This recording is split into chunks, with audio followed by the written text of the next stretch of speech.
Hi everyone, Laura here with Plant Practitioner, and today I want to talk about just a real quick video to go over some different propagating kits or containers that I use, and just to talk briefly about them.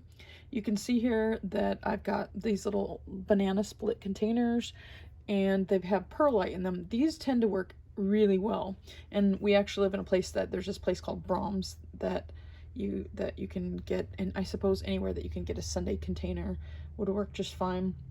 If you ever get a container that has a black bottom, I will tell you that it's best when it's all clear on the bottom and the top, because the black, I've noticed, I've tried that before and it doesn't work as well. But this has been really successful with propagating. I've done both with perlite, which seems to work really well for peperomia leaves and also for begonia leaves as well, particularly Rex begonia leaves.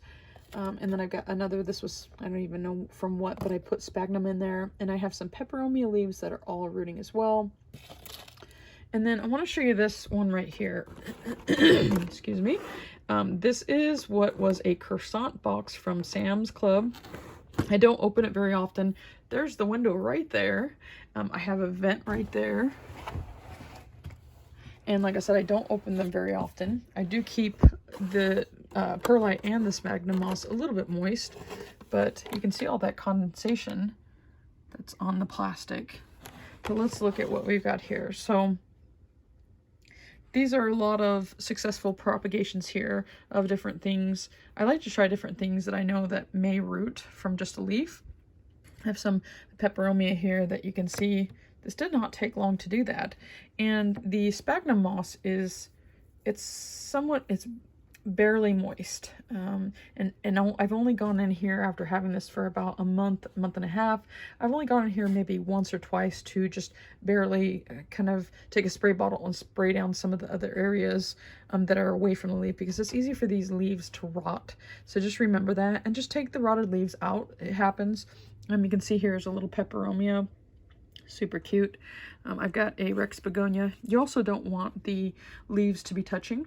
I have noticed that the bigger Rex begonia leaves like this, they do have a tendency to rot. You could even save that leaf though, if you do get a piece of rot in the middle, or on the, I shouldn't say the middle, if you get a piece of rot on the edge here, or any one of these edges, you could always kind of gently tear that edge off and then just put it back in. And I recently had to do that.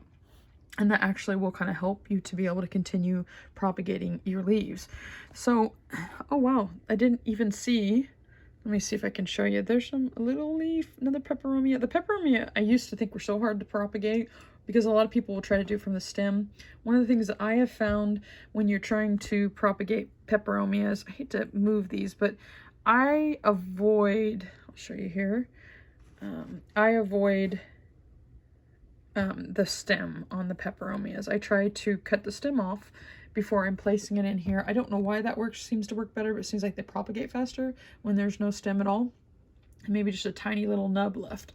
But this one is a thicker leaf, and so wow, yeah, that one just has been really successful at propagating. And let's see what else here. And then I got another little Rex begonia. Oh hey, there we go, look at that. Yeah, that one did pretty good. And I think this was even one that was starting to rot. You can see that I kind of tore it because there was some rotting, but then I just kind of put it in a little bit of a drier area. And I kind of put it in a drier area, and I took off that edge. And then you see here too, look at that. That begonia leaf has another leaf growing from it. That's awesome. Ugh, that just feels so good to see that. And so, and there's the peperomia rosa. This one seems to grow pretty slow, but it actually has got some roots. It's kind of probably hard to see that, but there are some roots on there. So I'm going to put that back. And so sometimes if they're not doing too well or they're not growing very quickly, I will move them to a different spot in the prop box. But this has worked really well, particularly with this. But remember, if you have any kind of containers that are like takeout containers that have a black bottom and a clear top, I wouldn't use those, because I did try to propagate and I was not very successful. But yeah, most of these peperomias, I think this is one. Oh wow, I've got some roots growing on that one. Didn't expect that. I just looked at that the other day and there was nothing. So yeah, so these are some different things. I've got a peperomia watermelon, and that looks awesome. That that took the roots very quickly. And then this one I wasn't sure, because a lot of times in their thinner leaves like that, they don't propagate very well. However, let's see what we've got here. I have a bunch of roots right there. I can't even believe it. So I'm going to put that, it seems to like that spot. Big thing is you really just don't want, I think that this window here and where I have my little shelf area is kind of not too much sun, but enough to where it is getting some amount of sunlight. And like I said, I keep this closed at all times, and every now and then I will take a spray bottle and barely moisten some of the areas in between, but we're talking like barely, and you want to keep this closed. The other thing I think that does help is that if you have good airflow, like for instance, I have my vent there, I think that also kind of helps prevent things like mold. That's just my opinion. That might not be right, but yeah, so this is definitely, and then I have a Hoya Chelsea, and that one's been growing forever, but now the roots kind of started to take off, so happy about that. So yeah, so that's the prop box, and I'm going to close that up because it seems to be doing really well, so I want to leave it alone. But let's see what else I've got here.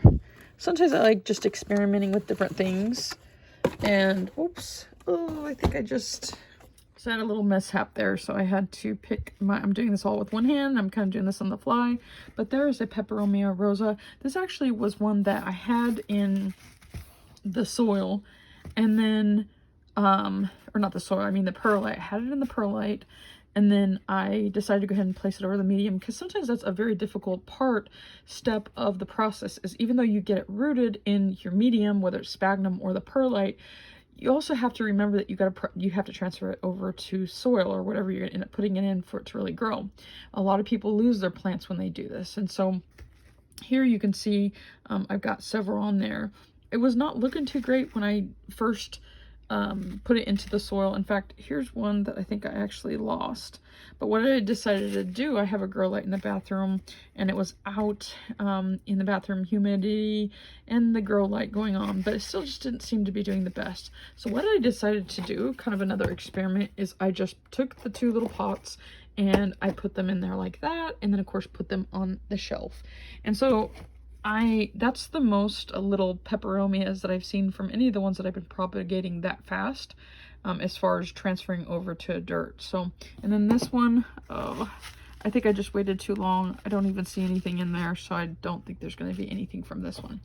Well, that's just a quick little video on just how I try to propagate leaves and different things like that, and what I use particularly. Go ahead and subscribe and like if you like these kind of videos. I want to show you something just real quickly. These are some of the leaves that I've actually propagated in the perlite and the sphagnum and transferred actually over. So I keep them in my bathroom with the grow light, so this is kind of like my watching them very closely. And then here's some small ones. That one looks like it may need a little bit of help, but you see, like that one right there is doing okay. And then that one right there, begonia, another peperomia. So we got up here another begonia leaf that I transferred over. I think this one's going to be another peperomia. Yeah, super cute. And then I got like this one and like total ICU, plant ICU right there. And then, oh my goodness, look at that one. That one's growing like a weed. And then that one there. All right, guys, until later.